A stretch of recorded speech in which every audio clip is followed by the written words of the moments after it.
Sebelum terjadi COVID, dunia ekonomi mengalami guncangan cukup besar di mana perilaku milenial dan zilenial yang saat ini usianya antara 10 sampai 23 tahunan, para teenager plus minus, dan kaum milenial yang usianya antara 23 sampai 40 tahunan mempunyai perilaku yang berbeda dengan generasi di atasnya, kaum generasi X dan baby boomer. Generasi milenial dan zilenial disebut generasi digital. Mereka ngacak-ngacak cara berbisnis kaum kolonial generasi di atas mereka. Generasi digital itu kejam. Mereka membunuh banyak hal. Yang dibunuh adalah apa yang generasi atasnya lakukan, mereka tidak lakukan lagi. Salah satunya yang dibunuh adalah perkantoran, jam kerja kantor, bentuk organisasi kantor dan usaha. Semua nggak seperti dulu lagi. Dunia bisnis terlalu formal, pakai absen misalnya, atau HRD-nya yang ketat, kecuali pabrik. Mereka nggak suka dan nggak mau melakukan itu. Pokoknya mereka mematikan dan merubah hal-hal yang disukai oleh orang tuanya. Misalnya lagi, perilaku suka traveling, juga suka bosenan, sehingga tempat tinggal sukanya pindah-pindah, kerjanya pindah-pindah, nggak baca buku tapi nonton, nggak baca koran tapi sosmed, nggak punya mobil tapi light asset yang dipakai atau sharing car dengan platform transportasi, suka nampang dan traveling belusukan paket murah meriah.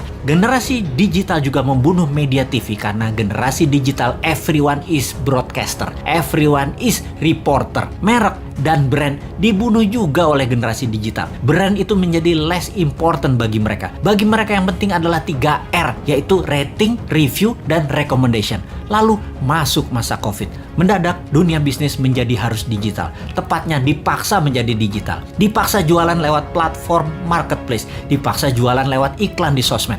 Dipaksa menggunakan gadget di tangan bisnisnya. Dunia UKM Indonesia tidak banyak yang siap. Tidak banyak yang paham. Dan dunia bisnis selama pandemi yang tidak janji kapan berakhirnya, kapan herd immunity-nya tercapai, tidak tahu kapan dunia terbebas dan menyelesaikan pandemi ini, maka dunia brick and mortar, dunia bisnis bata dan semen menjadi terancam. Apa saja dunia bata dan semen itu? Seperti gedung sekolah, tempat wisata, hotel, ruko, mall, perkantoran, crowd gather event seperti bioskop, konser, sport event, musik event, MICE, semua menjadi menggantung bisnisnya. Dibuka nggak terlalu untung, ditutup pasti rugi. Bisnis semen dan bata karena pandemi, pengunjungnya dan aturannya sering on off. Akhirnya mereka harus segera pivot. Hiburan pindah ke rumah, pindah ke tangan, pindah ke gadget. Pokoknya semuanya pindah ke digital.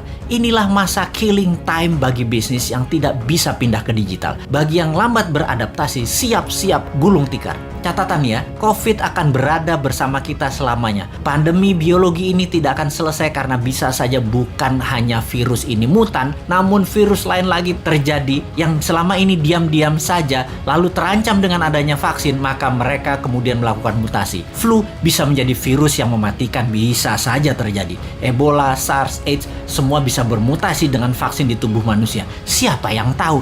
Ini bukan nakut-nakuti, tetapi sebagai orang yang lama dilatih dengan threat analysis, maka melihat ancaman harus segila mungkin dan kita harus punya antisipasinya sekarang. Jadi tidak ada kata post pandemic, yang ada adalah bagaimana mengambil peluang dan tetap survive di masa ini. Selama 5 tahun ke depan, masa kegelapan sebagian dunia bisnis mungkin bisa lama terjadi. Sekali lagi, sebagian dunia bisnis lama masuk masa kegelapan dan akan musnah. Dalam 5 tahun ke depan ada 30% macam bisnis baru dan ada 30% macam jenis pekerjaan yang baru lahir. Dalam 10 tahun ke depan ada 60% pekerjaan yang sekarang ada musnah dan ada lebih dari 60% pekerjaan baru yang saat ini belum ada macamnya akan muncul. Yang paling parah adalah pemerintahan. Kalau menggunakan cara lama, pola pikir lama, banyak negara yang akan musnah. Inilah yang mau kita ingatkan ke depan.